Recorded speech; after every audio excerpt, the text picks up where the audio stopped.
లకు సంబంధించి ప్రస్తావిస్తే పర్వాలేదు. కానీ సభ్యులు సభలో అంత కీలకమైన బాధ్యతలను నిర్వహించిన సుదీర్ఘమైన అనుభవం ఉన్న పినాకి చంద్రఘోష్ గారి గురించి తక్కువ చేసి మాట్లాడడం ఈ సభా గౌరవాన్ని పెంచదు. ఇది మంచి సాంప్రదాయం కాదు. జడ్జిలు ఇచ్చిన జడ్జిమెంట్లను పోస్ట్ మార్టం చేయొచ్చు. ఆ జడ్జిమెంట్లలో భిన్నాభిప్రాయాలు మనం వ్యక్తం చేయొచ్చు. కానీ జడ్జిమెంట్ ఇచ్చిన వ్యక్తిని కించపరిచినట్టుగానే అవమానించే విధంగా మాట్లాడకూడదు. ఇది చట్టం. నేనేదో కొత్తగా చెప్పడం లేదు అధ్యక్ష. అయినా సభ్యులు ఆ రకంగా మాట్లాడినరు. అది కూడా వారి విజ్ఞతకే వదిలేస్తున్న అధ్యక్ష. తెలంగాణ సమాజం అంతా గమనిస్తుంది. అధ్యక్ష, నీళ్లు అనేవి మానవాళికి ప్రాణాధారం. ఈ నీళ్లు ఉన్న చోటనే నాగరికత పుట్టింది. నీళ్లు ఉంటేనే ప్రకృతి, ప్రగతి, మనిషికి మనుగడ, పంటలకు ప్రాణం, రైతుకు ఊపిరి. నీటి చుట్టే మన జీవన చక్రం పరిభ్రమిస్తుంది. తాగేందుకు మంచినీళ్ళైనా, ఆయకట్టుకు సాగునీళ్ళైనా అందించాలంటే ఈ నీరు ఉండి తీరవలసిందే. అందుకే మనిషి చుట్టూ ఉన్న నదులు, చెరువులు, కుంటలు కాపాడుకున్నప్పుడే మన మనుగడ సాధిస్తామన్నది చరిత్ర చెప్తున్న సత్యం. అందుకే మన పురాణాలలో అపర భగీరథుడని శివుడి తల మీద ఉన్న గంగను నేల మీదకి తెచ్చి ఈ మానవాళికి జీవన ఆధారం కల్పించిన అపర భగీరథుడు అని అందుకే మన పురాణాలలో పెద్దలు చర్చించుకున్నారు అధ్యక్ష. అంటే నీటికున్న ప్రాధాన్యతను పురాణాల నుంచి మొదలు పెడితే రాజులు, రాజ్యాలు, ప్రజాస్వామిక దేశంలో ప్రధానమంత్రులు, ముఖ్యమంత్రులు తీసుకున్న నిర్ణయాలు దీనికి సజీవ సాక్షి అధ్యక్ష. మనం ఈ తెలంగాణ ప్రాంతాన్ని ఒక చరిత్రగా ఒకవేళ మనం చదవదలుచుకుంటే 12వ శతాబ్దంలో దాదాపుగా 800-900 సంవత్సరాల క్రితం కాకతీయులు ఈ ప్రాంతాన్ని, సామ్రాజ్యాన్ని, కాకతీయ సామ్రాజ్యాన్ని ఒక అద్భుతంగా ఆదర్శవంతమైన రాజ్యంగా ఆనాడు పరిపాలన సాగించారు. 12వ శతాబ్దంలోనే కాకతీయులు చెరువులు, కుంటలు తవ్వడంతో పాటు గొలుసు కట్టు చెరువులను నిర్మించారు. రామప్ప చెరువు, హన్మకొండలో పెద్ద చెరువు, పాకాల చెరువు, 1 కాదు 2 కాదు, కాకతీయుల యుగంలోనే 30,000 చెరువులను, గొలుసు కట్టు చెరువులను నిర్మించి ఈ ప్రాంతాన్ని సస్యశ్యామలం చేసి ఈ ప్రాంతం వ్యవసాయ ఆధారితమైన ప్రాంతము, వ్యవసాయమే మన మనుగడ, మన జీవితం అని కాకతీయులు నిరూపించారు. 800 సంవత్సరాల క్రితం, 900 సంవత్సరాల క్రితం కట్టిన మీకు రామప్ప మందిరం నుంచి మొదలు పెడితే రామప్ప చెరువు, ఈరోజు హన్మకొండ పెద్ద చెరువు, ఇవన్నీ కూడా ఇప్పటికీ మనుగడలో ఉన్నాయి. మా సురేఖక్క గారు చెప్పాలి, లేకపోతే మా సీతక్క చెప్పాలి. ఎందుకంటే వాళ్ళ నియోజకవర్గాలల్లో ఈ ప్రాజెక్టులు ఇంకా మనుగడలో ఉన్నాయి. ఇదే కాదు అధ్యక్ష, కాకతీయుల, రెడ్డి రాజుల యొక్క పరిపాలనలో నిర్మించిన చెరువులు, వ్యవసాయానికి ఇచ్చిన ప్రాధాన్యత, నీటికున్న ప్రాధాన్యతను గుర్తించినందుకే మనం నిర్మించుకున్న కాలువకు కాకతీయ కాలువలను మనం పెట్టుకోవడం జరిగింది అధ్యక్ష. 1000 ఏళ్ల తర్వాత కూడా దాదాపుగా ఈరోజు మనం వాళ్ళని తలుసుకుంటున్నామంటే ఆనాడు మనకు అందించిన సంస్కృతి, సాంప్రదాయాలు, వ్యవసాయానికి నీరు అవసరమని వాటిని గుర్తించి ఆ రోజు వాళ్ళు ఈ ప్రాజెక్టులను నిర్మించింది అధ్యక్ష. కాలువలకు అడ్డంగా బండలతో కట్టిన కట్టై పొలాలకు నీళ్లు మళ్లించడం అంటే ఇప్పుడు మనం చెక్ డ్యాంలను కట్టుకుంటున్నాం కదా అధ్యక్ష. ఆనాడే కాలువలకు బండరాళ్లను అడ్డం పెట్టి చెక్ డ్యాంల కింద మార్చి పొలాలకు నీళ్లు అందించిన చరిత్ర కాకతీయుల చరిత్రలో మనం చూసినాం. కాకతీయులు మనకు ఆదర్శంగా నిలబడ్డారు. అందుకే మనం నిర్మించుకున్న కెనాల్స్కి కాకతీయ కెనాల్ అని మనం పేరు పెట్టుకోవడం జరిగింది అధ్యక్ష. అంతెందుకు అధ్యక్ష, నిజాం సర్కార్, నిజాం ఏలిన సందర్భంలో 220 సంవత్సరాలు ఈ ప్రాంతాన్ని పరిపాలించిన నిజాము వ్యవసాయాన్ని, నీటి యొక్క ప్రాధాన్యతను గుర్తించి ఈ ప్రాంతంలో నిజాం కట్టిన ప్రాజెక్టులు ఈ రోజు కూడా 100 ఏళ్ల కింద, 120 ఏళ్ల కింద నిర్మించిన ప్రాజెక్టులు ఈనాడు కూడా మన రైతులకు సాగునీరు, మన ప్రజలకు తాగునీరు అందిస్తున్నాయి అధ్యక్ష. నిజాం నిర్మించిన ప్రాజెక్టులు నిజాం సాగర్ కావచ్చు, ఉస్మాన్ సాగర్ కావచ్చు, హిమాయత్ సాగర్ కావచ్చు, అప్పుడు కట్టినవే. పెద్ద ప్రాజెక్టులతో పాటు వేల చెరువులను, కుంటలను ఆనాడు నిజాం సర్కారు నిర్మించింది అధ్యక్ష. అంతెందుకు అధ్యక్ష, నిన్న మొన్న నేను పెద్దలు ఉత్తమ్ కుమార్ రెడ్డి గారు ఏరియల్ సర్వేకి వెళ్ళాం. నిన్న మొన్న జరిగిన 40 సెంటీమీటర్ల వర్షం అత్యధికంగా కురవడం వల్ల కామారెడ్డి మెదక్ జిల్లాలను అతలాకుతలం చేసినాయి. లక్షలాది ఎకరాల పంటలు నీటిమయం అయిపోయినాయి, మునిగిపోయినాయి. వందలాది రోడ్లు కొట్టుకుపోయినాయి. వేలాది మంది ప్రజలు నిరాశ్రయులైనరు. వారిని పరామర్శించడానికి పోతే వాతావరణం అనుకూలించకపోయినా ఏరియల్ సర్వేలో మేము వెళ్ళి అక్కడి స్థితిగతులను అక్కడి పరిస్థితులను చూసినాం అధ్యక్ష. ఈరోజు అవి చూస్తున్నప్పుడు అక్కడ ఒక ప్రాజెక్టు నిటారుగా నిలబడి కనిపించింది అధ్యక్ష. ఆ ప్రాజెక్టు పేరు పోచారం ప్రాజెక్టు. 103 సంవత్సరాల క్రితము 26 లక్షల రూపాయలతో నిర్మించిన పోచారం ప్రాజెక్టు తెగిపోతుందేమో అని నిండి ప్రాజెక్టు మీద నుంచి నీళ్లు ఎల్లబారినా ఆ ప్రాజెక్టు ఈ కాలమాన పరిస్థితులకు నిలబడి దాని కింద ఉన్న 14 గ్రామాలు వేలాది మంది ప్రజలను కాపాడడానికి 103 సంవత్సరాల క్రితం నిజాం నిర్మించిన పోచారం ప్రాజెక్టు ఇంకా బలంగా నిలబడ్డది అని అంటే నిర్మాణంలో ఆనాడు తీసుకున్న నిర్ణయాలు, నాణ్యత, వాటి నిర్మాణమే కాదు నిర్వహణ కూడా ఈరోజు చేపట్టడం వల్ల 103 సంవత్సరాల తర్వాత కూడా వేలాది మంది ప్రజల్ని కాపాడడానికి పోచారం ప్రాజెక్టు ఈరోజు మనకు తార్కణం అధ్యక్ష. అంటే ఒక ప్రాజెక్టు నిర్మాణ సమయంలో తీసుకుంటున్న ప్రాజెక్టు డిజైన్ కావచ్చు, ప్రాజెక్టు కన్స్ట్రక్షన్ కావచ్చు, ప్రాజెక్టు మెయింటెనెన్స్ కావచ్చు, వీటన్నిటి పట్ల ప్రత్యేకమైన శ్రద్ధతో నేను నిర్మిస్తే ఏ విధంగా ఉంటుందో పోచారం ప్రాజెక్టు ఒక ఉదాహరణ అధ్యక్ష. మరి ఈరోజు మనం చర్చ చేస్తున్న కాళేశ్వరం ప్రాజెక్టు కట్టడం, కూలడం, 1,00,000 కోట్లు గోదావరి పాలవ్వడం అంతా 3.5-4 సంవత్సరాలలో జరిగిపోయింది అధ్యక్ష. ఇంత దారుణమైన సంఘటనలు మన కళ్ళ ముందే కట్టడం, మన కళ్ళ ముందే కూలిపోవడం, ఆ గోదావరిలో 1,00,000 కోట్లు కొట్టుకుపోవడాన్ని చూస్తే చర్చించొద్దు, కమిషన్ వెయ్యొద్దు, కమిషన్ రిపోర్ట్ ఇవ్వద్దు అని ఈరోజు అడ్డుకునే ప్రయత్నం చేస్తున్న వాళ్ళను ఏ తెలంగాణ సమాజం ఏమనుకోవాలో మీరు ఒక్కసారి ఆలోచన చేయండి అధ్యక్ష. అందుకే అధ్యక్ష ఈరోజు ఈ సభలో ఈ అంశాలన్నిటినీ చర్చించడమే కాదు, భారతదేశానికి స్వతంత్రం వచ్చిన తర్వాత ఆనాటి మొట్టమొదటి ప్రధానమంత్రి పండిట్ జవహర్లాల్ నెహ్రూ గారు కరువు కాటకాలతో ప్రజలు అన్నమో రామచంద్ర అని మట్టి తిని బతుకుతున్న రోజుల్లో స్వతంత్రం వచ్చి చట్టాలు లేక ఆటవిక రాజ్యం ఈ దేశంలో ఏలుతున్నప్పుడు పండిట్ జవహర్లాల్ నెహ్రూ గారు విజ్ఞతతో, వారి విశాలమైన అనుభవంతో irrigation and education is the priority, ఈ దేశం అభివృద్ధి చెందాలంటే ఎడ్యుకేషన్ అంటే విద్యను ఇవ్వాలి, అదేవిధంగా సాగునీటి ప్రాజెక్టులను నిర్మించాలి అని మొట్టమొదటి ప్రధానమంత్రి గారు పంచవర్ష ప్రణాళికలో education and irrigation is our priority అని చెప్పి నిర్ణయం తీసుకొని ఆనాడు దేశం మొత్తంలో బాక్రానంగల్ నుంచి మొదలు పెడితే శ్రీరామ్ సాగర్, నాగార్జున సాగర్, శ్రీశైలం లాంటి ప్రాజెక్టులకు పునాదులేసి మొట్టమొదటి ప్రధానమంత్రి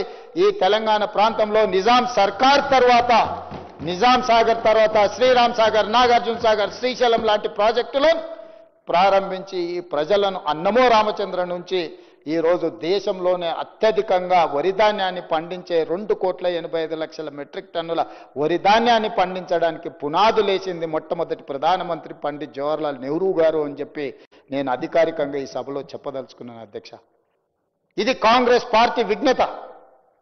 కాంగ్రెస్ పార్టీ విశాల ప్రయోజనాల కోసం ప్రజల్ని కరువు కాటకాల నుంచి కాపాడడమే కాకుండా ప్రపంచానికి ఆదర్శంగా నిలబడే వ్యవసాయ ప్రణాళికలను అందించిన పార్టీ ప్రభుత్వం కాంగ్రెస్. ఈరోజు ఆ ప్రాజెక్టులన్నీ కూడా మన కళ్ళ ముందల నిలబడ్డాయి అధ్యక్ష. ఈరోజు మనం ఇలాంటి పరిస్థితుల్లో ఆ తర్వాత తెలంగాణ, హైదరాబాద్ రాష్ట్రం, చెన్నై, తమిళనాడు నుంచి విడిపోయిన ఆంధ్రప్రదేశ్, ఈ 2 రాష్ట్రాలను కలిపి 1956లో ఉమ్మడి రాష్ట్రంగా మార్చడం జరిగింది అధ్యక్ష. ఆ చరిత్ర గురించి నేను చెప్పాల్సిన అవసరం లేదు, ఇక్కడ ఉన్న ప్రతి ఒక్కరికి తెలుసు. ఆ నెహ్రూ గారి వారసత్వాన్ని తీసుకొని ప్రాజెక్టుల యొక్క నిర్మాణాన్ని, అంతర్రాష్ట్ర జల వివాదాలను పరిష్కరించుకుంటూ, అంతర్రాష్ట్ర ముఖ్యమంత్రులు ఒప్పందాలు చేసుకుంటూ ప్రాజెక్టుల నిర్మాణానికి ముందుకు సాగింది అధ్యక్ష ఆనాడు ఉమ్మడి ఆంధ్రప్రదేశ్. 1975లో మహారాష్ట్ర ముఖ్యమంత్రి ఎస్బి చవాన్ గారు, ఆనాటి ఉమ్మడి ఆంధ్రప్రదేశ్ ముఖ్యమంత్రి ఖమ్మం జిల్లా బిడ్డ జలగం వెంగళరావు గారు 1975లో ఒప్పందం చేసుకున్నారు అధ్యక్ష. గోదావరి నదికి సంబంధించిన జలాలు మహారాష్ట్రలో వార్దా నది, వాన్గంగా నది కలిసి ఉమ్మడి ఆంధ్రప్రదేశ్ ఆనాటి జిల్లా ఆదిలాబాదులోకి ప్రవేశించినప్పుడు ప్రాణహితగా మారి తుమ్మిడిహెట్టి ద్వారా మన ప్రాంతానికి ఈనాటి తెలంగాణ రాష్ట్రంలో ఆదిలాబాద్ జిల్లాలో ప్రవేశించబోతున్న ప్రాంతాన్ని ఆ ప్రాజెక్టును ఆ నీళ్లను ప్రాణహిత ప్రాజెక్టు కింద గుర్తించింది అధ్యక్ష. ఆ ప్రాణహిత మీద బ్యారేజీలు నిర్మించాలి, నీటిని మళ్లింపు చేపట్టాలి, తద్వారా రెండు రాష్ట్రాలు ప్రయోజనం పొందాలి, వ్యవసాయానికి తాగునీటికి ఈ ప్రాజెక్టులు ఉపయోగపడాలి అని మొట్టమొదటి ఒప్పందం ఎస్బి చవాన్ వెంగళరావు గారి మధ్యలో జరిగింది. ఆనాడు పునాది రాయబడ్డది అధ్యక్ష ఆ ప్రాజెక్టుకి. ఉమ్మడి రాష్ట్రంలో ఈ ప్రాజెక్టులు నిర్మించాలని ఆనాడు నిర్ణయం తీసుకున్నారు అధ్యక్ష. అదేవిధంగా అధ్యక్ష, ఎక్కడ అన్యాయం జరుగుతుందో అక్కడ తిరుగుబాటు పుడుతుంది, ఎక్కడ కాలే కడుపులు రగులుతాయో అక్కడ పోరాటాలు పురుడు పోసుకుంటాయి. దీనికి తెలంగాణ ప్రాంతం ఒక చారిత్రాత్మక నిదర్శనం. గలగల పారే జీవ నదుల గడ్డ అయిన తెలంగాణ దశాబ్దాల పాటు బీడు భూములకు, బీద జీవితాలకు, కన్నీటి వలసలకు సజీవ సాక్ష్యంగా మిగిలింది. అందుకే ఇక్కడ నక్సల్బరీ పోరాటాలు పురుడు పోసుకున్నాయి. మొదట భూమి, ఆ భూమికి సాగునీరు లేకపోవడం వల్ల ప్రజల జీవితాలు దుర్భరమైనాయి. ఉమ్మడి పాలకుల నిర్లక్ష్యం నుండి ఉద్యమాలు పుట్టాయి. రైతుల ఆత్మహత్యల నుండి రణ నినాదాలు మోగాయి. బీడు భూములను వదిలి బతుకు తెరువు కోసం ప్రజలు ముంబై, దుబాయ్ వలసలు పోయారు అధ్యక్ష. ఈ వలసలు, ఈ పేదరికమే, ఈ ఆకలి కేకలే తెలంగాణ ఉద్యమానికి పునాదులైనాయి అధ్యక్ష. ఈ ఆకలి కేకల నుంచి పుట్టుకొచ్చిన తెలంగాణ ఉద్యమం ఉస్మానియా యూనివర్సిటీ, కాకతీయ యూనివర్సిటీల నుంచి అక్కడి విద్యార్థులు ప్రాణత్యాగం చేసి అమరులై ఆకాశంలో నక్షత్రాలై వెలిగి తెలంగాణ రాష్ట్రాన్ని సాధించడం జరిగింది అధ్యక్ష. ఈ ఆకాంక్షలకు, ఈ త్యాగాలకు, ఈ అమరవీరుల త్యాగాలకు ప్రధానమైన కారణం సాగునీరు ప్రధానమైన అంశం అధ్యక్ష. ఈ తెలంగాణ ప్రాంతాన్ని సస్యశ్యామలం చేస్తే తమ జీవితాలలో వెలుగు వస్తుంది, తమ ప్రాంతం పసిడి పంటలతో విరాజిల్లుతుంది అని చెప్పి వందలాది మంది ఆత్మ బలిదానాలు చేసుకొని తెచ్చుకున్న తెలంగాణ రాష్ట్రంలో ఈరోజు జరుగుతున్న పరిణామాలను మీరు ఒక్కసారి ఆలోచన చేయండి అధ్యక్ష. ఆనాడు చేసుకున్న ఒప్పందాలు వెంగళరావు గారిని ఒప్పందాల తర్వాత మళ్ళీ 2004 సంవత్సరంలో కరువు కాటకాల నుంచి పేలిపోతున్న ట్రాన్స్ఫార్మర్లు, కాలిపోతున్న మోటార్లు, ఆత్మహత్యలకు పాల్పడుతున్న తెలంగాణ రైతాంగం యొక్క జీవితాలలో వెలుగులు నింపాలి అని శ్రీమతి సోనియా గాంధీ గారి నేతృత్వంలో ఏర్పడ్డ UPA 1 ప్రభుత్వం డాక్టర్ వైఎస్ రాజశేఖర రెడ్డి గారి నాయకత్వంలో జలయజ్ఞాన్ని ప్రారంభించి ఆనాడు చేసుకున్న ప్రాణహిత ప్రాజెక్టు ఒప్పందాలను తిరిగి 2007-8లో మళ్ళీ పునరుజ్జీవనం పొందినయి. ఆ విధంగా ఈ ప్రాజెక్టు పునాదులు పడ్డాయి అధ్యక్ష. ఆ ప్రాజెక్టుకి ఆనాడు తీసుకున్న నిర్ణయం, ప్రాజెక్టు యొక్క అంచనాలు,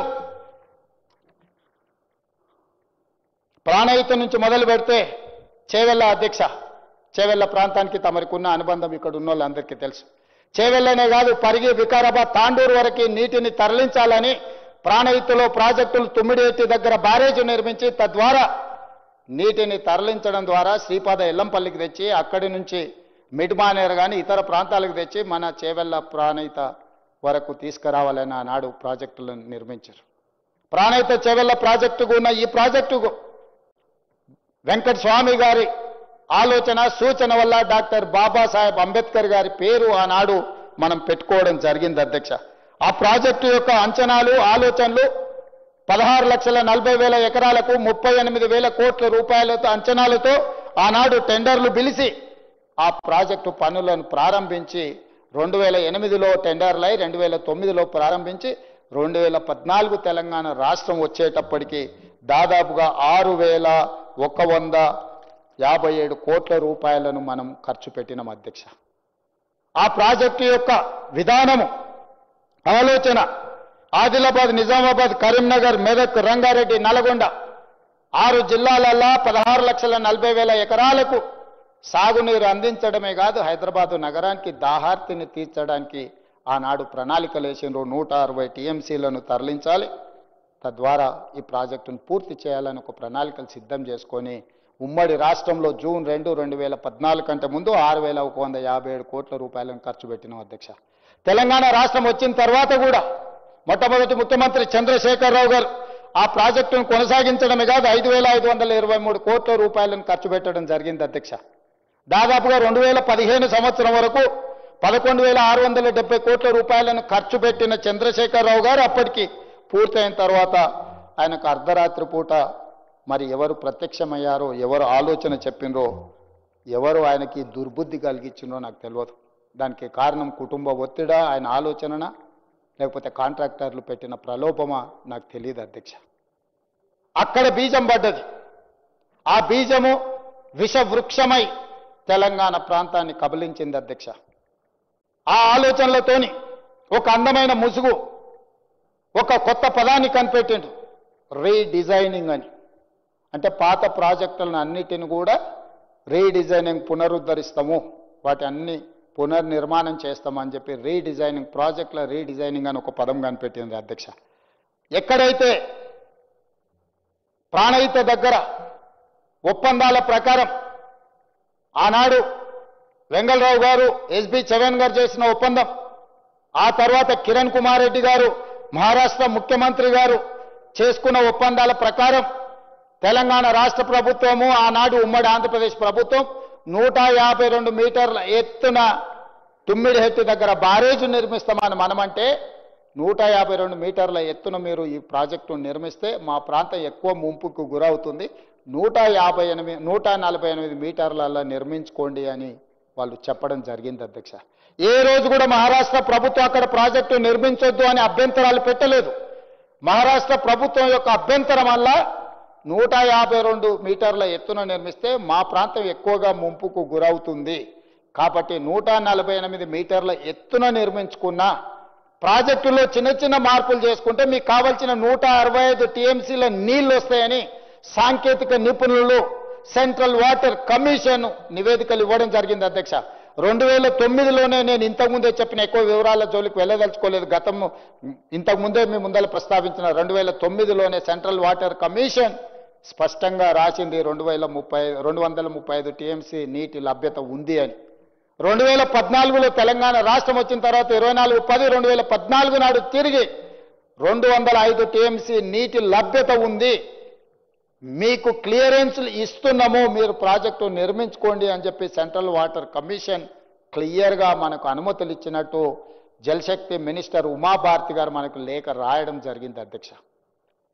అభ్యంతరం అల్లా, చర్చలల్లా నాటి విద్యాసాగర్ రావు గారు తెలంగాణ ప్రాజెక్ట్స్ ఇన్ఛార్జ్ ఆ రోజు ఇతర అధికారులతో కలిసి అధ్యక్ష మహారాష్ట్ర ప్రభుత్వంతో కూర్చొని చర్చలు చేసిన తర్వాత వాళ్ళు తీసుకున్న నిర్ణయం ఏంది అని అంటే 148, 150, 152 ఎక్కడ కడితే ఎంత మునుగుతుంది, దీనికి సంబంధించిన వివరాలను మనం చర్చించుకోవాలని పూణేకి సంబంధించిన సంస్థకు ఆ రోజు ఆదేశాలు ఇవ్వడం జరిగింది. దీనివల్ల ముంపు ఎంత ఉంటుంది, నష్టం ఎంత ఉంటుంది, మహారాష్ట్రను ఒప్పించడానికి ఏం కావాలని తెలంగాణ రాష్ట్రము అదేవిధంగా మహారాష్ట్రకు సంబంధించిన నిపుణులు కలిసి కూర్చొని 10 నుంచి 15 రోజులలో వాళ్ళు నివేదిక ఇవ్వాలి. ఆ రోజు వాళ్ళు చేసుకున్న ఒప్పందం ప్రకారం అధ్యక్ష తుమ్మిడివట్టు వద్ద నిర్మించే బ్యారేజ్ ఎత్తు పారామీటర్లను ఖరారు చేసే బాధ్యతను ఒక టెక్నికల్ కమిటీకి అప్పగించారు.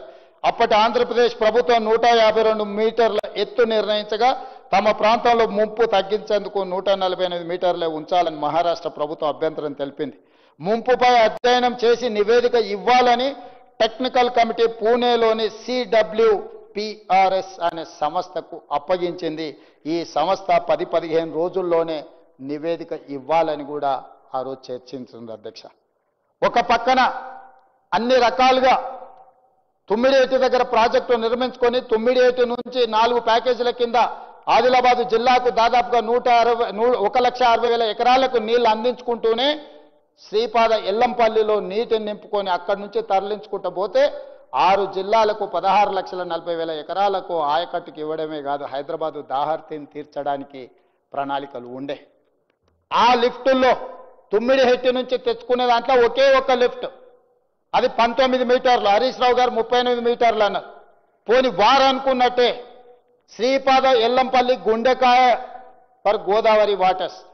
గోదావరి ప్రాంతంలో ఎక్కడికి వెళ్ళాలన్నా రక్త ప్రసరణ గుండెకొచ్చి గుండె నుంచి ఇతర మానవ అవయవాలకు అన్నిటికీ ఏ విధైతే రక్త ప్రసరణ జరుగుతుందో గోదావరి నదీ జలాలు, అది ప్రాణహిత చేవెళ్ళ కావచ్చు, వాన్గంగా కావచ్చు, వార్దా కావచ్చు, ఇతర ప్రాజెక్టులు ఏదున్నా ఈరోజు శ్రీపాద ఎల్లంపల్లి దగ్గరకు వచ్చిన తర్వాత అక్కడి నుంచి ఇతర ప్రాంతాలకు మనం తరలించాల్సిన అవసరం ఉంది అధ్యక్ష.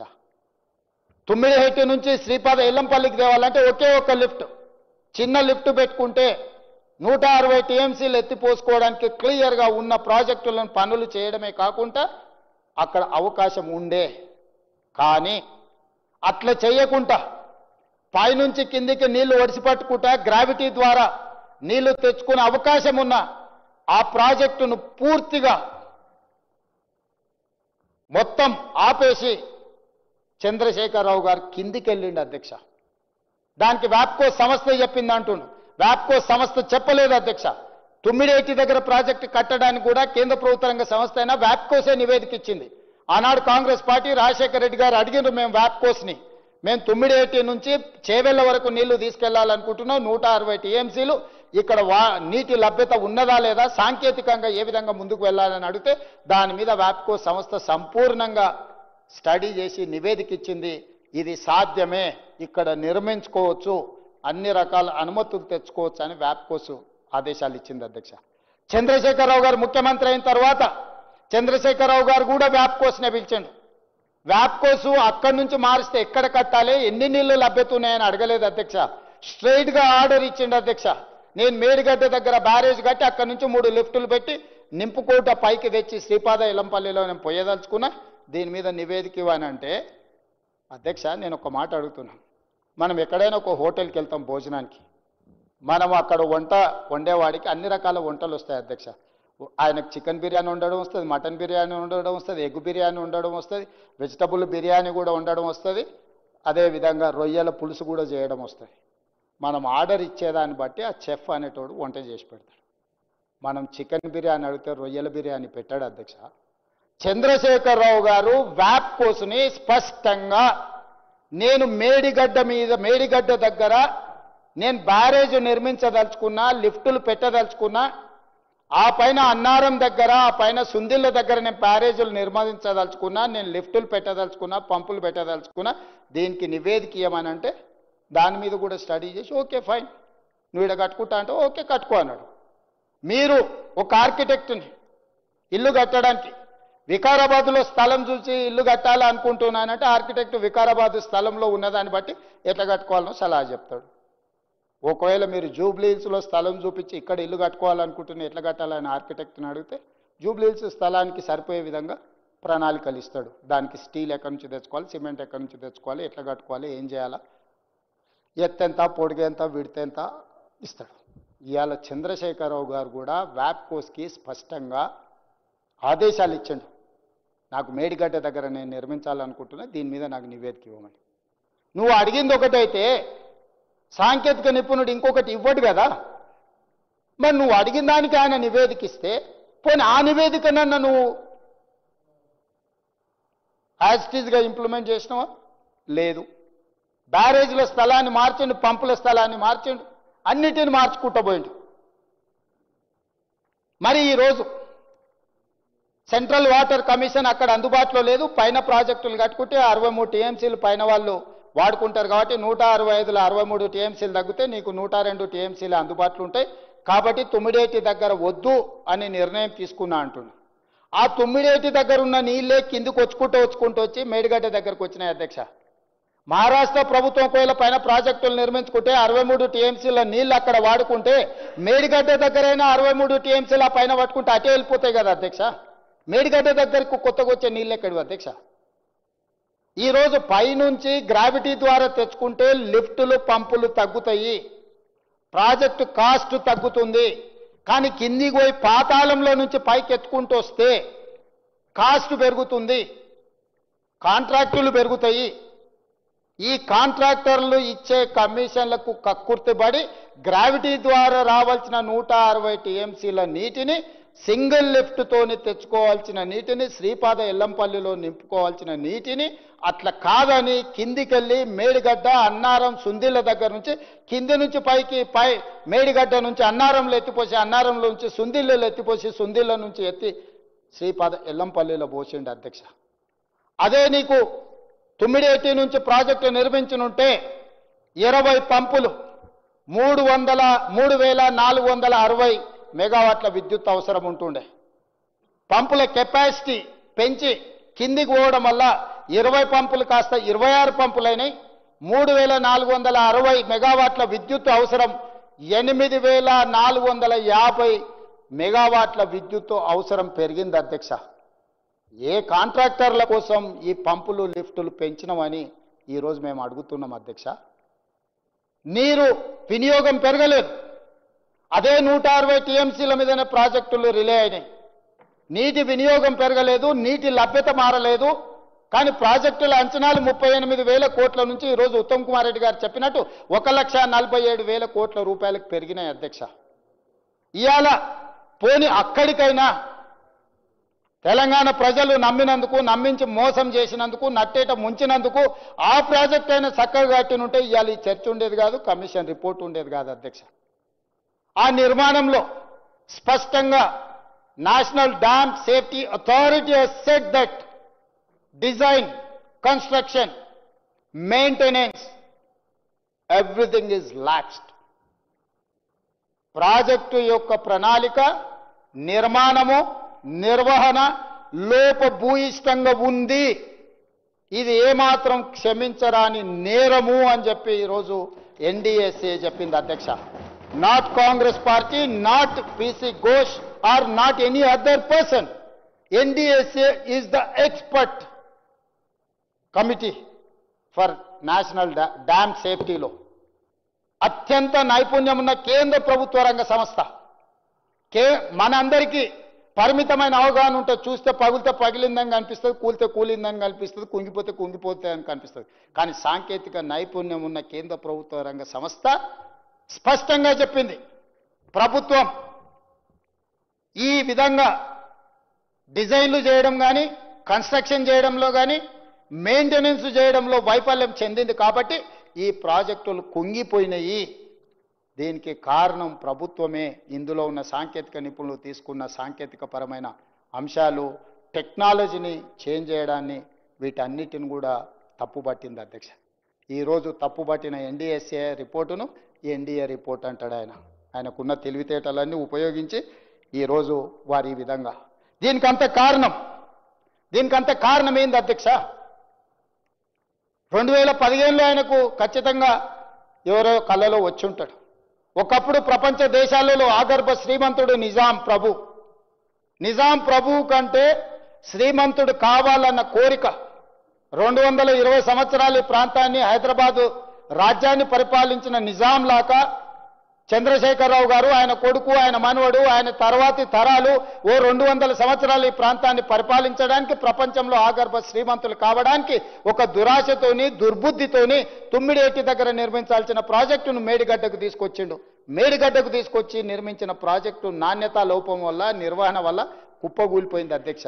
ఇవన్నీ కూడా మేం చెప్పింది కాదు అధ్యక్ష. వారి ప్రభుత్వంలోనే, వారు ముఖ్యమంత్రిగా ఉన్నప్పుడే ఆనాడు వాళ్ళ అధికారి టీఆర్ఎస్ అధికారంలో ఉన్నప్పుడే మేడిగడ్డ బ్యారేజ్ నిర్మాణ లోపాలన్నీ బయటపడ్డాయి. ఈ విషయాన్ని ఇంజనీరింగ్ అధికారులు హెచ్చరించిన ప్రభుత్వం దాచిపెట్టింది. మేడిగడ్డ బ్యారేజ్ వద్ద సీసీ బ్లాక్ డ్యామేజ్లను వెంటనే సరి చెయ్యాలని తారీఖు చెప్తున్న అధ్యక్ష. 18/5/2020 రోజున Kaleshwaram project executive engineer BV Ramana Reddy ఎల్ఎన్టీకి ప్రాజెక్టు మేనేజర్కు లేఖ రాసిండే అధ్యక్ష. ఈ ప్రాజెక్టు నిర్మాణం జరిగిన తర్వాత చంద్రశేఖరరావు గారు సాగునీటి పారుదల శాఖ మంత్రిగా ఉన్నప్పుడే ఈ ప్రాజెక్టులో ఉన్న లోపాలను 18/5/2020 రోజున Kaleshwaram project executive engineer BV Ramana Reddy L and T project మేనేజర్కు లేఖ రాసిండు. అప్పుడే బ్యారేజ్లో లోపాలు బయటపడ్డాయి. కానీ ఏజెన్సీలు కాంట్రాక్టు కంపెనీలతో కుమ్ముక్కవడంతో అజమాయిషీ లేకుండా పోయింది అధికారులకు. ఎందుకంటే ఈ కాంట్రాక్టర్లు ఇచ్చిన కమిషన్లకు లొంగిపోయి కాంట్రాక్టర్లకి ప్రభుత్వంలో ఉన్న ఆనాటి ప్రభుత్వంలో ఉన్న పెద్దలకు అజమాయిషీ లేకపోవడము, వాళ్ళని నియంత్రించడము, లేకపోతే ఇందులో జరిగిన లోపాలను సరిదిద్దడానికి ఒత్తిడి చేసే శక్తి సన్నగిల్లడము, వీళ్ళు అవినీతికి పాల్పడడం వల్ల దెబ్బతిన్నది అధ్యక్ష. నేను ఈరోజు తమరి ద్వారా చంద్రశేఖరరావు గారిని, హరీష్ రావు గారిని అడుగుతున్నా అధ్యక్ష. 2020 సంవత్సరంలో మేము అధికారంలో లేము కదా అధ్యక్ష.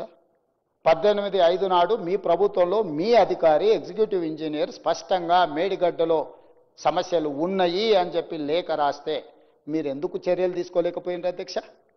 అంటే ఆ రోజుకే బయటపడ్డ లోపాల మీద మీరు మాట్లాడకపోవడం వల్ల, ఆ నిర్వహణలో లోపం వల్ల జరిగిన నష్టాన్ని మీరు సరిదిద్దకపోవడం వల్ల చివరికి కాళేశ్వరం కుంగిపోవడము మొత్తం తెలంగాణకి అరిష్టంగా మారిన మాట వాస్తవం కాదా అధ్యక్ష? నిజాలు ఈ విధంగా మీ కళ్ళ ముందల్నే ఉంటే ఈరోజు మమ్మల్ని అందరినీ కూడా తప్పుపట్టే విధంగా, మమ్మల్ని ప్రశ్నించే విధంగా, మేమేదో తప్పు చేసినట్టు, మేమేదో కక్ష కట్టినట్టు, మేమేదో కక్ష సాధింపులో భాగంగా ఈ కమిషన్ని నియమించినట్టు మాట్లాడితే ఇది సమంజసమా అధ్యక్ష? అదేవిధంగా అధ్యక్ష, వాళ్ళ అధికారంలో ఉన్నప్పుడే ఆనాడు స్పష్టంగా ఎన్డీఎస్ఏ రిపోర్ట్ ఇచ్చింది అధ్యక్ష. ఎన్డీఎస్ఏ రిపోర్ట్ ఏమిచ్చింది అధ్యక్ష? 21/6/2019 కాళేశ్వరం ప్రాజెక్టును ప్రారంభించారు. 4 ఏళ్లకే 2023 అక్టోబర్ 21న మేడిగడ్డలో 7వ బ్లాక్ కుంగిపోయింది. మొత్తం 6 పియర్లు కూలిపోయాయి. మరుసటి రోజున అక్టోబర్ 22న ప్రాజెక్ట్ ఏఈ మహదేవ్పూర్ పోలీస్ స్టేషన్లో ఎఫ్ఐఆర్ నమోదు చేశాడు. అప్పుడు బీఆర్ఎస్ ప్రభుత్వంలో అధికారంలో ఉంది కదా అధ్యక్ష. మేమెవరం చేయలేదే. మీ ప్రభుత్వంలో కుంగిపోయిందని పోలీస్ స్టేషన్లో ఫిర్యాదు చేసింది మీరే కదా అధ్యక్ష. ఇందులో ఎవరి కుట్ర ఉంది, ఎవరి కుతంత్రం ఉంది, ఎవరి ప్రమేయం ఉంది, ఎవరు ఈ రకమైన కార్యక్రమాలను చేపట్టిన రోజు జవాబు చెప్పాల్సిన బాధ్యత వాళ్ళ మీద లేదా అధ్యక్ష? ఈరోజు అదేవిధంగా 22/10/2023న ఎన్డీఎస్ఏ ఒక కమిటీని నియమించింది అధ్యక్ష. మేడిగడ్డ బ్యారేజ్లో పియర్స్ కుంగిపోయేందుకు దారితీసిన కారణాలపై విచారణ జరిపింది. బ్యారేజ్ను పరిశీలించింది. 2023 నవంబర్ 1 తేదీన ఎన్డీఎస్ఏ తమ నివేదికను తెలంగాణ ప్రభుత్వానికి సమర్పించింది. అప్పటి ప్రభుత్వం ఈ నివేదికను తొక్కిపెట్టింది, పట్టించుకోలేదు అధ్యక్ష. 2023 నవంబర్ 1 నాడు ఈ రాష్ట్రానికి మొట్టమొదటి ముఖ్యమంత్రి చంద్రశేఖరరావు గారే ముఖ్యమంత్రి కదా అధ్యక్ష. మీరున్నప్పుడే మీరే పోలీస్ స్టేషన్లో ఫిర్యాదు చేశారు. మీరున్నప్పుడే ఎన్డీఎస్ఏ నివేదిక ఇచ్చింది, లోపభూయిష్టంగా ఉన్నది, మీరు చేసిన డిజైన్ కానీ కన్స్ట్రక్షన్ కానీ మెయింటెనెన్స్ లోపభూయిష్టంగా ఉంది అని చెప్పి మీకు ప్రాథమిక నివేదిక మీరు ముఖ్యమంత్రి గారు ఉన్నప్పుడు ఇచ్చారు కదా అధ్యక్ష. మరి ఉత్తమ్ కుమార్ రెడ్డి గారి పాత్ర, లేకపోతే బట్టి విక్రమార్క గారి పాత్ర, ఆ ప్రాంతం నుంచి ప్రాతినిధ్యం వహిస్తున్న శ్రీధర్ బాబు గారి పాత్ర, లేకపోతే నా పాత్ర ఏముంది అధ్యక్ష ఇందులో? మీరున్నప్పుడు జరిగిన ఈ పరిణామాలన్నిటినీ, సరిహద్దు వాగా బార్డర్లో ఏ విధంగా అయితే పోలీసులు ఇండియా పాకిస్తాన్ సరిహద్దులో భద్రతా దళాలు ఏ విధంగా పహారా కాస్తాయో, ఈ మేడిగడ్డ ప్రాజెక్టు కుంగిపోయిన ప్రాంతంలో చుట్టూతా కొన్ని కిలోమీటర్ల పరిధిలో పిట్ట కూడా ఎగరకుండా, మనిషి కూడా కదలకుండా పోలీసులను అడ్డుపెట్టి నియంత్రించి ఎవరిని రానియకుండా అడ్డుకున్న మాట వాస్తవం కాదా అధ్యక్ష? ఆనాడు నేను, రాహుల్ గాంధీ గారు, శ్రీధర్ బాబు గారు మేము అందరం వెళ్తామంటే పర్మిషన్ ఇవ్వకపోతే ఏది ఏమైనా వెళ్ళి తీరుతామని మేము ముందుకు వెళ్ళి ప్రజలకు వాస్తవాలను కళ్ళగట్టేటట్టుగా చూపించిన మాట వాస్తవం కాదా అధ్యక్ష? ఆ రోజు మేము చెప్పడం జరిగింది, ఖచ్చితంగా సిట్టింగ్ జడ్జి చేత విచారణకు ఆదేశిస్తామని. అధికారంలోకి వచ్చిన తర్వాత సిట్టింగ్ జడ్జి కోసం అడిగితే హైకోర్టు చెప్పింది సిట్టింగ్ జడ్జిలు లేరు, జడ్జిలు మాకే తక్కువ ఉన్నారు, మీరు కావాలంటే రిటైర్డ్ జడ్జిను అపాయింట్ చేసుకోండి అని చెప్పింది అధ్యక్ష. అందుకే retired supreme court judge PC Ghosh కమిటీని ఎంక్వైరీ కమిషన్ కింద అపాయింట్ చేసి ఈరోజు నివేదిక తెచ్చినాం అధ్యక్ష. నివేదికలో చాలా అంశాలు ఉన్నాయి. 665 పేజీల నివేదికనిచ్చాను. దానికి సంబంధించి షార్ట్ డిస్కషన్ కోసం ఒక నోట్ మా ఉత్తమ్ కుమార్ రెడ్డి గారు కొన్ని రోజుల నుంచి నిద్రలు పోకుండా ఈరోజు ఆ నివేదికను చేసి చర్చ కోసం ఇక్కడ పెట్టిండ్రు అధ్యక్ష. ఒకటి, చంద్రశేఖరరావు గారు తుమ్మిడేటి నుంచి మేడిగడ్డకు మార్చడానికి ప్రధానమైన నిర్ణయాలు మొత్తం చంద్రశేఖరరావు గారే తీసుకున్నారు. దీనికి ప్రధానమైన కారణం చంద్రశేఖరరావు గారే అని నివేదికలు చెప్పినారు అధ్యక్ష. నేను స్థూలంగా చెప్పదలుచుకున్నా. సాంకేతిక నిర్ణయాలు seek and piles cut off టెక్నాలజీకి ఇండియన్ స్టాండర్డ్ అంటే ఇప్పుడు ఏదైతే సాంకేతిక నైపుణ్యంతో నిర్మించిందో ఇండియన్ స్టాండర్డ్స్లో దానికి ఏం రికగ్నేషన్ లేదు అధ్యక్ష. టెక్నాలజీని మార్చింది హరీష్ రావు గారు. అంటే ఒక విధంగా నిర్మించాల్సిన సాంకేతిక నైపుణ్యాన్ని ఇంకొక విధంగా మార్చడం ద్వారా ఈరోజు అది కుప్పగూలడానికి కారణమైంది అధ్యక్ష. అదేవిధంగా అధ్యక్ష, మనం ఇల్లు కట్టుకుంటే బునాది తీసుకుంటాం, భూమి గట్టిగా తలిగే వరకు కిందికి పోతాం. ఒకవేళ భూమి గట్టిగా తలగకపోతే కొన్ని జాగ్రత్తలు తీసుకుంటాం. ఆనాడు సర్ ఆర్థర్ కాటన్ ధవళేశ్వరం మీద కట్టిన బ్యారేజు అక్కడి నుంచి పైకి వారు స్టడీ చేసుకుంటూ వచ్చి ఇచ్చంపల్లి దగ్గర మళ్ళీ ప్రాజెక్టు కట్టాలి, ఎక్కడ కూడా భూమి సరైన విధంగా లేదు, భూమిలో లోపాలు ఉన్నాయి, ఇక్కడ ప్రాజెక్టులు కట్టొద్దని సర్ ఆర్థర్ కాటన్ ఆనాడు మనకు క్లియర్గా దీని మీద నివేదిక ఇచ్చిండు అధ్యక్ష. అప్పుడు కట్టాలనుకున్నాడు. ఆయన వచ్చిన వాళ్ళు చాలామంది చచ్చిపోవడం వల్ల ఆయన ఈ తెలంగాణ ప్రాంతంలో ప్రాజెక్టులను కట్టడానికి ఆనాడు వీలు లేకపోయింది అధ్యక్ష. ఈరోజు నేను ఒక మాట చెప్పదలుచుకున్నా అధ్యక్ష. సర్ ఆర్థర్ కాటన్ మనందరికీ తెలుసు. వారు ఎవరు? బ్రిటిష్ అధికారి. ఈ దేశాన్ని దోసుకోవడానికి పాలించడానికి వచ్చిన ఈస్ట్ ఇండియా కంపెనీకి సంబంధించిన ప్రతినిధులు బ్రిటిషర్స్ వ్యాపారం ముసుగులో వచ్చి దేశాన్ని ఆక్రమించుకొని ఈ దేశాన్ని దోసుకొని ఈ దేశాన్ని పరిపాలించిన వాళ్ళు. సర్ ఆర్థర్ కాటన్ బ్రిటిష్ హయాంలో అధికారి. ఈ ప్రాంత రైతుల కష్టాలను చూసి ఆయనే స్వయంగా గుర్రంపై రాజమండ్రి సమీపంలో అటవీ ప్రాంతంలో పర్యటించి 1847లో ధవళేశ్వరం బ్యారేజ్ నిర్మించిన అధ్యక్ష. గోదావరి నదికి అడ్డంగా ఆనకట్ట కట్టి నీళ్ళని డెల్టా ప్రాంతానికి మళ్లించి వేలాది ఎకరాలకు సాగునీటిని అందించారు అధ్యక్ష. తెలుగు ప్రజలు కాటన్ దొరను సర్ ఆర్థర్ కాటన్ దొర అని ఒక గొప్ప బిరుదివ్వడమే కాదు, దేవుడిలాగా విగ్రహాలు పెట్టి పూజించి దేవుడిలాగా కొలిసిన సంస్కృతి మనకుంది అధ్యక్ష.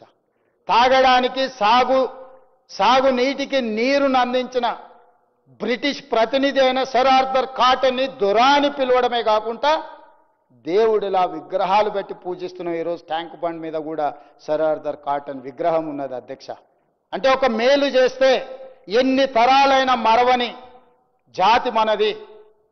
మన కోసం, మన సాగునీటి కోసం మనకు సహకరించిన వాళ్ళను దేవుడిలా పూజించే సంస్కృతి ఉన్న మనం సర్ ఆర్థర్ కాటన్ని ఈ రోజుకు మనం కొలుస్తున్నాం అధ్యక్ష.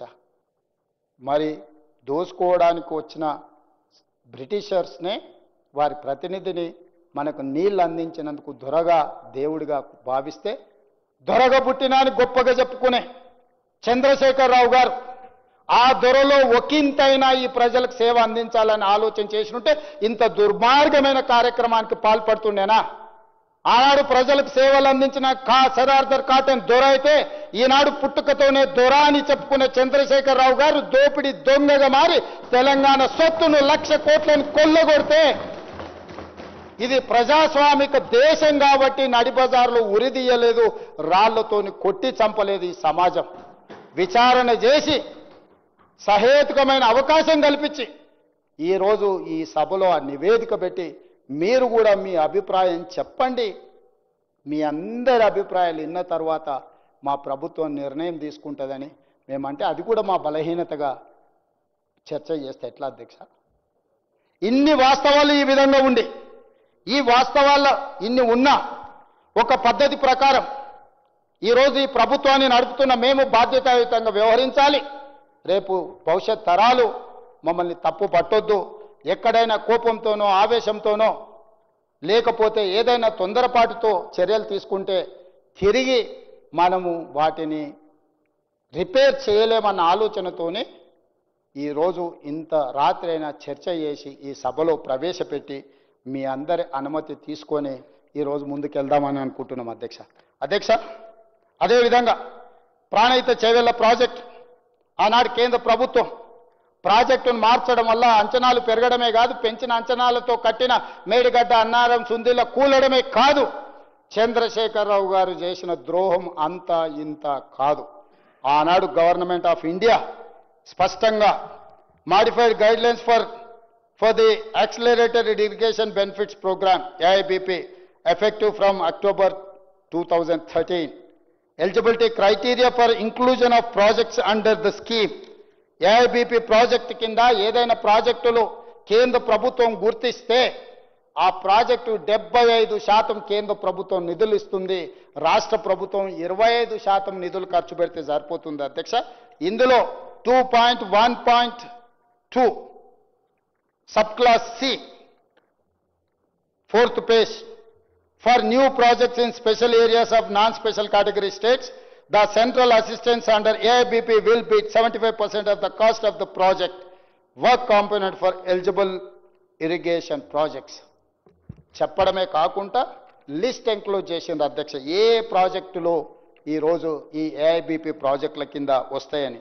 మహారాష్ట్ర, కర్ణాటక, ఆంధ్రప్రదేశ్ 2013లో ఆంధ్రప్రదేశ్లో మొత్తం 25 ప్రాజెక్టులను తీసుకున్నారు అధ్యక్ష ఉమ్మడి రాష్ట్రంలో. ఆ ప్రాజెక్టుల పేర్లు కూడా నేను చదవదలుచుకున్నా అధ్యక్ష. Flood flow canal from Sriram Sagar project, Gundlakamma reservoir, Sriram Sagar stage 2, Palem Vagu, Ralli Vagu, Mattadi Vagu, Golla Vagu, Pedda Vagu, Rajiv lift irrigation Bhima project, Veligallu Alisagar lift irrigation, Gupta lift irrigation, J Chokkarao Godavari lift irrigation,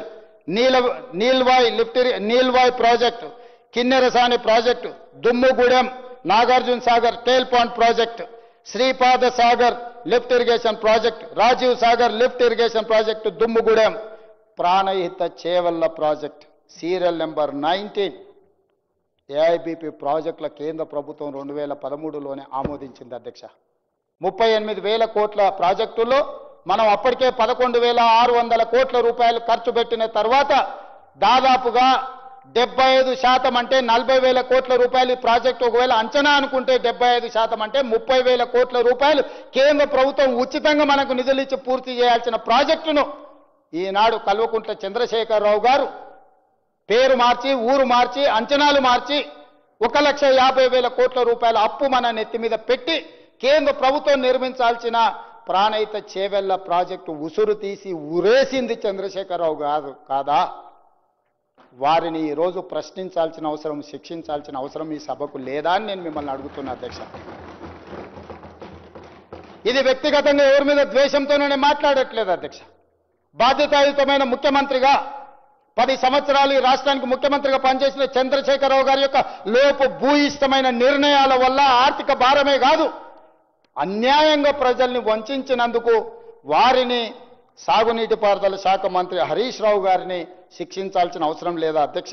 అదేవిధంగా serial number 20 Koil Sagar, Singur canal, Indira Sagar, Komaram Bheem, Chautapalli, Hanumanthareddy lift irrigation, Modikunta Vagu 25 ప్రాజెక్టులను నాడు కేంద్ర ప్రభుత్వం యూపీఏ చైర్పర్సన్ శ్రీమతి సోనియా గాంధీ గారి నేతృత్వంలో మన్మోహన్ సింగ్ గారు 25 ప్రాజెక్టులను మనకు 75% కేంద్ర ప్రభుత్వం నిధులు ఇచ్చే ప్రాజెక్టులను ఇస్తే దాన్ని మెజారిటీ ప్రాజెక్ట్స్ ఇవన్నీ తెలంగాణలో ఉన్నాయి అధ్యక్ష. ఇప్పుడు ఎందుకు చదివినిపించిన అంటే ఇవన్నీ తెలంగాణ ప్రాంతంలో మెజారిటీ ప్రాజెక్టులు. తెలంగాణ ప్రాజెక్టులకు 75% నిధులు ఇస్తామని కేంద్ర ప్రభుత్వం అంటే అవి తీసుకోకుండా ప్రాజెక్టులు మార్చి డిపిఆర్లు సబ్మిట్ చేయకుండా తప్పుదోవ పట్టించి ఈరోజు చంద్రశేఖరరావు గారు తెలంగాణకు ఒక గుదిబండగా శాశ్వత మరణ శాసనంగా రాసిన ప్రాజెక్టే కాళేశ్వరం ప్రాజెక్టు అధ్యక్ష. అందుకే డాక్టర్ బాబాసాహెబ్ అంబేద్కర్ గారి మీద వారికి ఉన్న కోపంతో ఆ పేరును తొలగించడమే కాదు, వారు అంచనాలు పెంచి 1,00,000 కోట్ల దోపిడీకి పాల్పడ్డాడు అధ్యక్ష. మనందరం గ్రామీణ ప్రాంతాల నుంచి వచ్చినాం. ఇక్కడ ఉన్న చాలామంది ఆగర్భ శ్రీమంతులమేం కాదు. వ్యవసాయానికో, పండుగలకో, ఇంట్లో ఉండే శుభకార్యాలకు ఎక్కడో ఒక దగ్గర అప్పు తెచ్చుకుంటుంటాం, తెలిసిన దగ్గర చేబదులు తీసుకుంటుంటాం. వీలైనంత తక్కువ మిత్తి ఉండే విధంగా ఎక్కువ కాలం చెల్లించడానికి సమయాన్ని తీసుకొని మనం అప్పులు చేస్తుంటాం అధ్యక్ష. కానీ ఘనత వహించిన చంద్రశేఖరరావు గారు చేసిన అప్పు గురించి ఒక నిమిషం కాళేశ్వరం ప్రాజెక్టు మీద నేను చెప్పాల్సిన అవసరం ఉంది అధ్యక్ష. కాళేశ్వరం ప్రాజెక్టుకి సంబంధించి Kaleshwaram irrigation project corporation limited పేరు మీద ఒక కార్పొరేట్ కంపెనీని ఓపెన్ చేసి కార్పొరేషన్ లిమిటెడ్ పేరు మీద Kaleshwaram irrigation project corporation limited, దీంట్లో వాళ్ళు తెచ్చిన అప్పులు అధ్యక్ష అంటే రాష్ట్ర ప్రభుత్వం పెట్టినవి మిగతా బ్యాంకులలో తెచ్చినవి వదిలేస్తే 87,449 కోట్ల రూపాయలు అప్పు తీసుకున్నాడు అధ్యక్ష. ఈ అప్పులో ఇప్పటి వరకు ఏ rate of interest, power finance corporation limited 11.5% అధ్యక్ష. అసలు 27,737 కోట్ల రూపాయలు పవర్ ఫైనాన్స్ కార్పొరేషన్ దగ్గర 11.5% మిత్తితో 14 సంవత్సరాల కాలానికి అప్పు తీసుకొచ్చిండు అధ్యక్ష. ఇంకొకటి అధ్యక్ష, రూరల్ ఎలక్ట్రిఫికేషన్ కార్పొరేషన్ లిమిటెడ్ 30,536 కోట్ల అధ్యక్ష. 11.90% అంటే 12% రేట్ ఆఫ్ ఇంట్రెస్ట్ అప్పు తీసుకొచ్చిండు అధ్యక్ష. అట్లనే UBI consortium, NABARD, Punjab national bank, Vijaya bank ఈ విధంగా 87,449 కోట్ల రూపాయల అప్పు తీసుకొచ్చి ఈ మేడిగడ్డ అన్నారం సుందిల్ల కట్టిండు అధ్యక్ష. ఈయన అప్పుల వల్ల వచ్చిన భారము ఇప్పటి వరకు ఎంత చెల్లించినవో తెలుసా అధ్యక్ష? ఈరోజు ఇప్పటి వరకు మనము the total interest and principal amount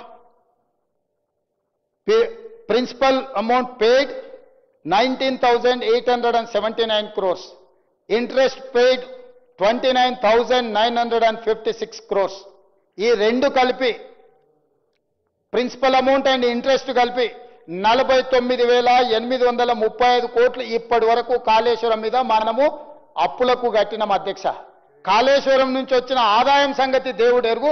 ఇప్పటి వరకు దాదాపుగా ఈ కాళేశ్వరం ప్రాజెక్టుకి 50,000 కోట్ల రూపాయలు ప్రజలు కట్టిన పన్నును బ్యాంకులకు చెల్లించడం జరిగింది అధ్యక్ష.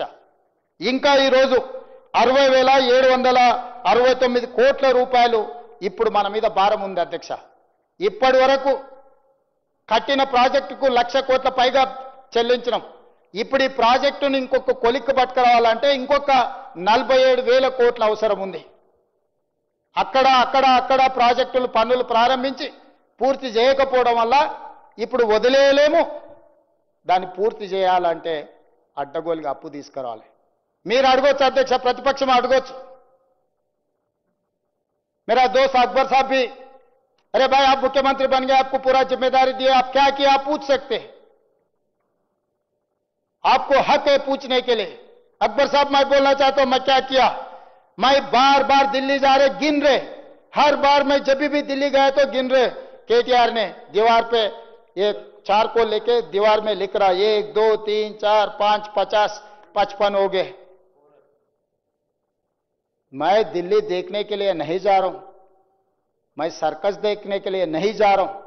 निर्मला सीतारामन जी, नरेंद्र मोदी जी सबसे मिलकर ये पूरा तबाह कर दिए चंद्रशेखर राव जी ने. इसीलिए मैं रिक्वेस्ट किया तो मैं केंद्र सरकार से ये सैंक्शन लिए 26,000 करोड़ के लिए डेट रीस्ट्रक्चर करवा दिए. 26,540 करोड़ डेट रीस्ट्रक्चर वो लिए 11.90% रेट ऑफ इंटरेस्ट 14 साल के लिए. मैं 26,000 प्लस करोड़ को डेट रीस्ट्रक्चर किए at the rate of 7.25 for 30 years of loan tenure. हर साल 26,000 ఈ 26,000 అధ్యక్ష. నేను ఢిల్లీ పోయినప్పుడల్లా ఇక ఆయన తెలివితేటలు ఏందో, ఆయన చదువు అమెరికాలో చదివిన అనుకుంటాడు కానీ మరి అది ఏం చదువో నాకైతే అర్థం కాలే. ముఖ్యమంత్రిగా ఢిల్లీ పోయినప్పుడల్లా లెక్కలు కట్టి ఢిల్లీ పోతూ మోడీని కలుస్తూ ఆయన బడాబాయి ఈయన చోటబాయి అంటాడు. ఈ దేశంలో ప్రధానమంత్రి ప్రతి ముఖ్యమంత్రికి బడాబాయినే. రాష్ట్ర ముఖ్యమంత్రుల సమూహానికి ప్రధానమంత్రి ఆయన. Is an big brother. He can do something for our Telangana state. Politically we have our own platforms. మా జెండాలు వేరు. కానీ ప్రభుత్వాన్ని నడిపేటప్పుడు, పరిపాలన చేసేటప్పుడు, ప్రజలకు ఉపయోగపడేటప్పుడు విపక్షానికి సంబంధించిన ప్రధానమంత్రిని కలిసి తెలంగాణ రాష్ట్రానికి కావాల్సిన అనుమతులు కానీ నిధులు కానీ తెచ్చుకునే బాధ్యత ప్రజలు నాకు ఇచ్చిండ్రు అధ్యక్ష.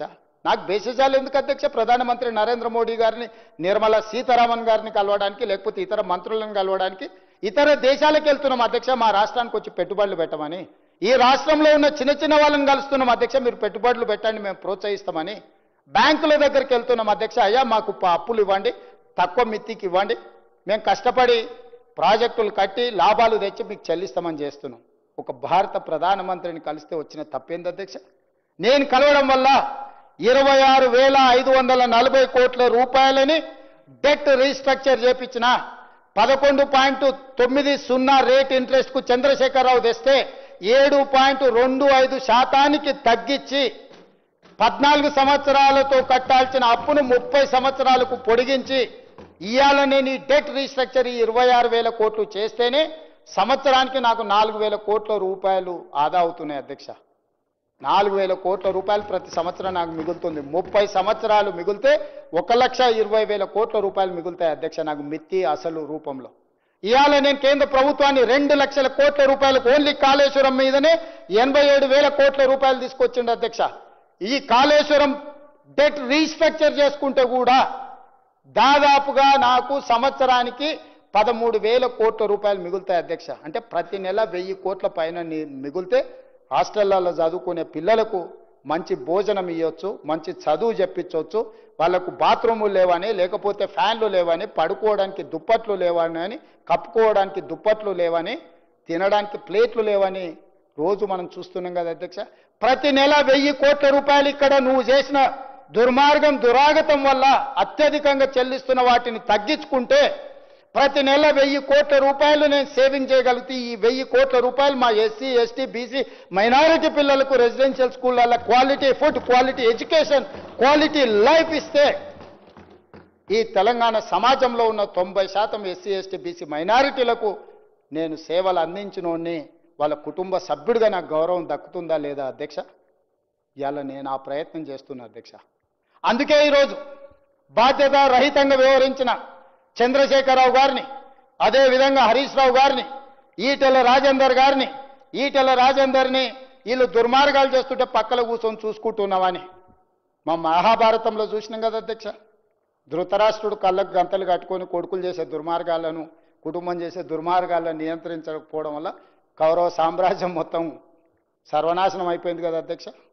ఈరోజు చంద్రశేఖరరావు గారు, హరీష్ రావు గారు చేస్తున్న అరాచకాలను, దుర్మార్గాలను ఈటల రాజేందర్ గారు చూసుకుంటూ కూర్చున్నాడు. ఎక్కడ కూడా ఆపే ప్రయత్నం చేయలేదు. ఆర్థిక మంత్రి కానీ నివేదికలు రాశారు అధ్యక్ష. ఒక్కొక్కరు ఏం చేసిరో, చంద్రశేఖరరావు ఏం చేసిండు, హరీష్ రావు ఏం చేసిండు, ఈటల రాజేందర్ ఏం చేయలేదు. వీళ్ళేమో దుర్మార్గాలు చేసిరు, ఈయనను దుర్మార్గాలు ఆపలేదు. ఇది అధ్యక్ష వీళ్ళ గురించి. మిగతా అధికారుల పేర్లు నేను చదవదలుచుకోలేదు అధ్యక్ష. చాలామంది ఐఏఎస్ అధికారులు, సాంకేతిక నిపుణులు అందరి గురించి నివేదికలో రాసిండ్రు అధ్యక్ష. మరి ఈ నేపథ్యంలో ఈరోజు ఏమీ చేయొద్దు, చర్చనే చేయొద్దు.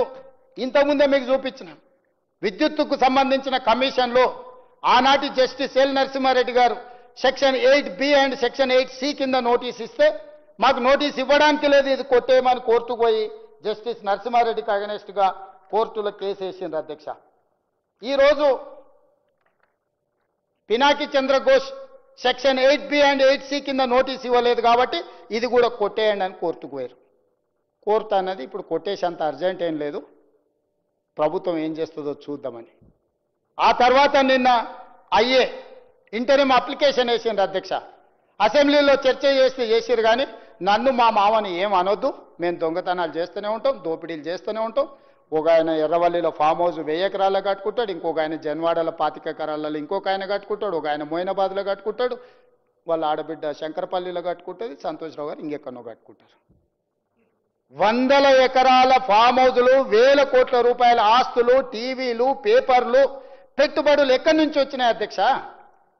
తెలంగాణ రాష్ట్రానికి 8,29,000 కోట్ల రూపాయల అప్పెట్లు వస్తుంది 10 ఏళ్లల్లా. దాదాపుగా 1,00,000 కోట్ల రూపాయల ఆస్తి ఎట్లు వస్తుంది మీకు? ఆ టెక్నిక్ ఏందో తెలంగాణలో 18 ఏళ్ళు పైబడి 35 ఏళ్ళ లోపల ఉన్న వాళ్ళు 65% జనాభా ఉన్నారు. గా యువకులకు కూడా గా విద్య నేర్పిస్తే తెలంగాణ రాష్ట్రం నిమిషాల మీద $1 ట్రిలియన్ ఎకానమీకి రాదా అధ్యక్ష? మీ పిల్లలకే ఎందుకు ఆ నైపుణ్యం ఉంది? మీ పిల్లలే ఎందుకు ఇంత వేగంగా 1000 కోట్ల రూపాయలు సంపాదించిండ్రు? 100 ఎకరాల ఫామ్ హౌస్లు ఎక్కడి నుంచి వచ్చినాయి? భవనాలు ఎక్కడి నుంచి వచ్చినాయి? బంజారా హిల్స్లో ఆస్తులు ఎక్కడి నుంచి వచ్చినాయి? ఈరోజు ఈ కమిషన్ రిపోర్ట్ మీద ఎంక్వైరీ జరిగితే, ఇంతకుముందు పాల్వే హరీష్ బాబు గారు అడిగారు, మురళీధరరావు గారు ఆస్తి లేకపోతే సిఈగా రాస్తే, ఈగా రాస్తే 100 కోట్లు ఉంది, సిఈగా రాస్తే 100 కోట్లు ఉంటే సీఎంగా రాస్తే ఎంత ఉందని వారు అడిగారు. ఆ ఎంతుంది తేల్చనికనే ఈరోజు విచారణ చేద్దామంటున్నాం అధ్యక్ష. కొలసనిక మా దగ్గర టేపు లేదు, తూకం వేయడానికి మా దగ్గర తూకాలు లేవు అధ్యక్ష. ఇవన్నీ తూకం వేయాలంటే అంత ఎక్స్పర్టిజం కూడా ఉండాలి అధ్యక్ష. అందుకే అధ్యక్ష ఈ సభలో సుదీర్ఘమైన చర్చ ద్వారా ప్రజలకు వాస్తవాలను వివరించడం ద్వారా ఆనాటి నుంచి ఈనాటి వరకు కాకతీయుల నుంచి కాళేశ్వరం ప్రాజెక్టు వరకు జరిగిన పరిణామాల మీద చర్చించడం ద్వారా ఈ రోజు ఆయన మీకు ఏమాత్రం అవగాహన లేదు, మీ అవగాహన గిట్లుంటుంది గట్లుంటుంది అని మాట్లాడుతుంది అధ్యక్ష. నేను ఒక మాట సింపుల్గా చెప్పదలుచుకున్నా అధ్యక్ష. బ్యారేజీలు వేరు, డ్యాంలు వేరు. బ్యారేజ్ అనేది నీటిని మళ్లింపు చేయడానికి కానీ నీళ్లను ఎత్తిపోసుకోవడానికి కానీ కట్టేది బ్యారేజ్. నీటిని నిల్వ చేయడానికి కట్టేది డ్యామ్. డ్యామ్ అంటే Srisailam dam, Nagarjuna Sagar dam, Sriram Sagar dam. Srisailam డ్యాంలో 215 టీఎంసీల నీటి నిల్వ చేయొచ్చు అధ్యక్ష. దాని సాంకేతిక నైపుణ్యం నీటి నిల్వ చేయడానికి అవసరమైన ప్రణాళికలతోని డ్యామ్ కట్టింది అధ్యక్ష. నాగార్జున సాగర్ మనుషులు కట్టింది, పాలమూరు లేబర్ కట్టింది, రక్తం చెమటని రక్తంగా మార్చి రక్తాన్ని చిందించి కట్టిన ప్రాజెక్టు నాగార్జున సాగర్లో 312 టీఎంసీల నిల్వ చేయొచ్చు అధ్యక్ష. 2009-10లో మీకు తెలుసు ఉమ్మడి రాష్ట్రంలో ఆనాడు శ్రీశైలంలో నీరు ఉధృతంగా వచ్చి ప్రాజెక్టు పైనుంచి దుంకిపోయిన నీళ్ళు, కానీ ప్రాజెక్టు 1 ఇంచు కట్టుగదలలేదు అధ్యక్ష. నాగార్జున సాగర్ కూడా చిన్న డ్యామేజ్ జరగలేదు. ఇవాళ కూడా పోచారం ప్రాజెక్టు నిజాం కట్టిన 106 సంవత్సరాల ప్రాజెక్టు కూడా నిటారుగా నిలబడ్డది అధ్యక్ష. ఇవి డ్యాంలు.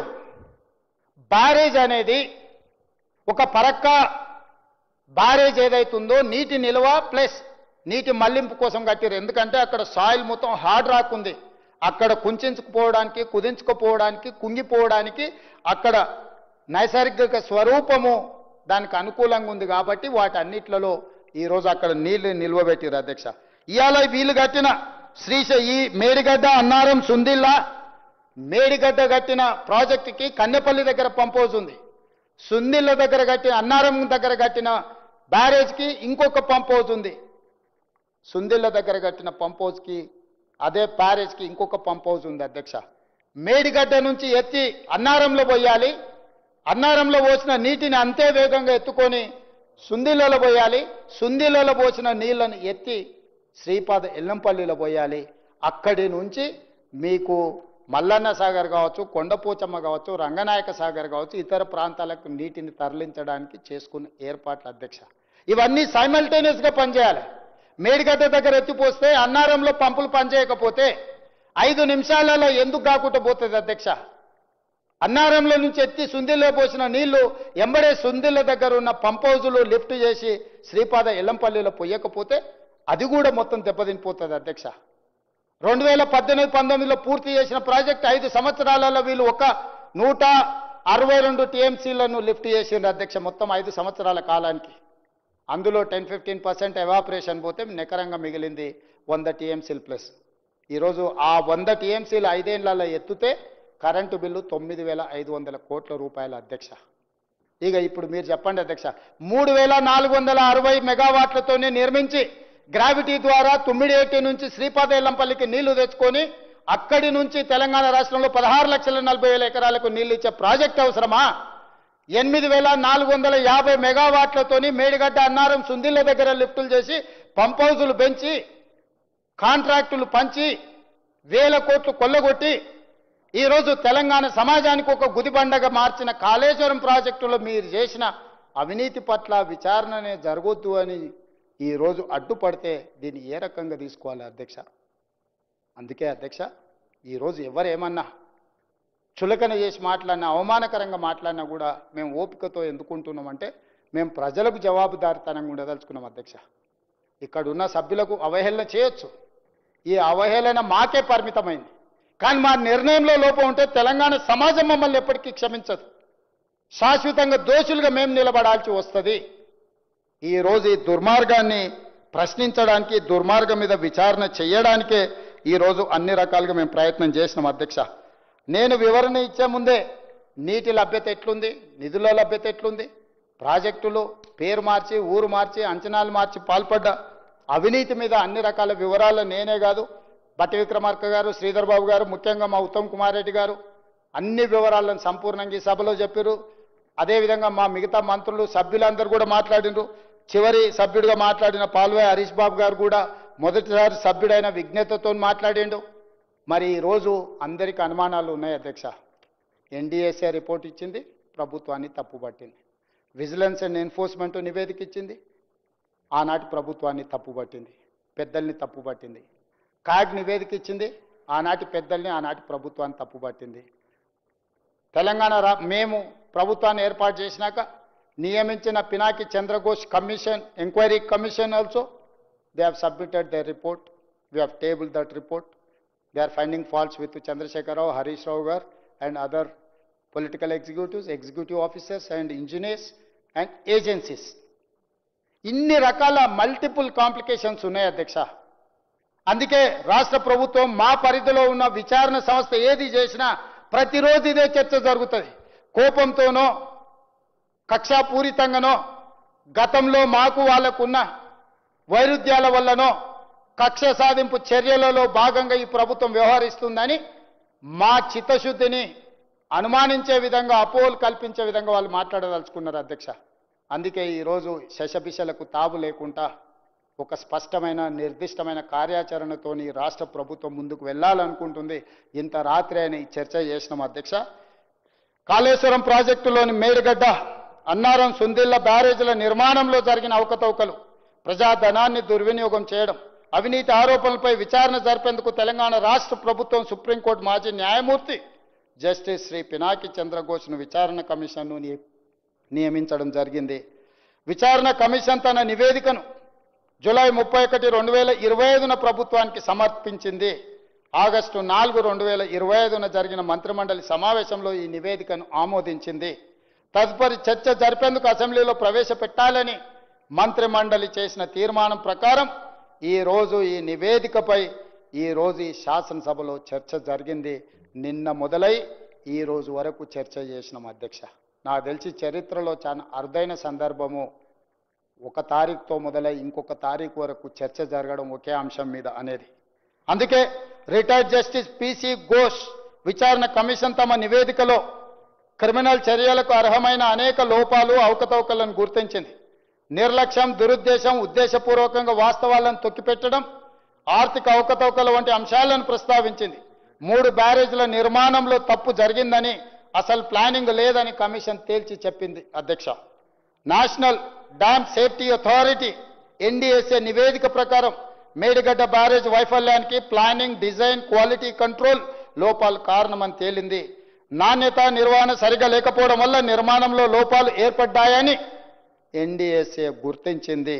ఈ అంశాలన్నింటిపై లోతుగా మరింత సమగ్రంగా దర్యాప్తు చేయాల్సిన అవసరాన్ని ఎన్డీఎస్ఏ విచారణ కమిషన్ నివేదికలు స్పష్టం చేశాయి.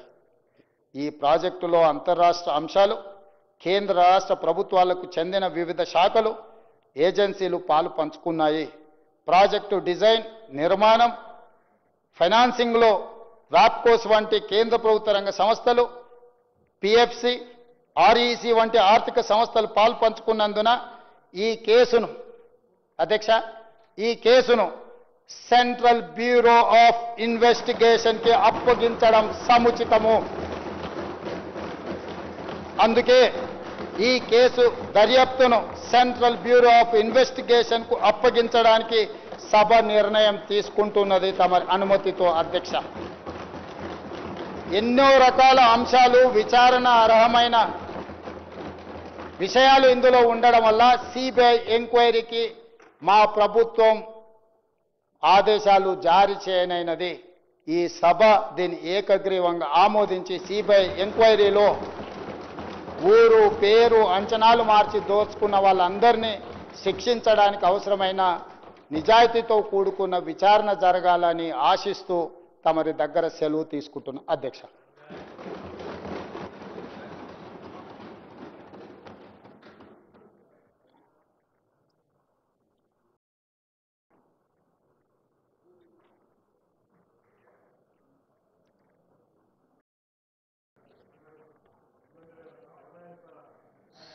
Sixth session statement statistics from 30th to 31st August 2025.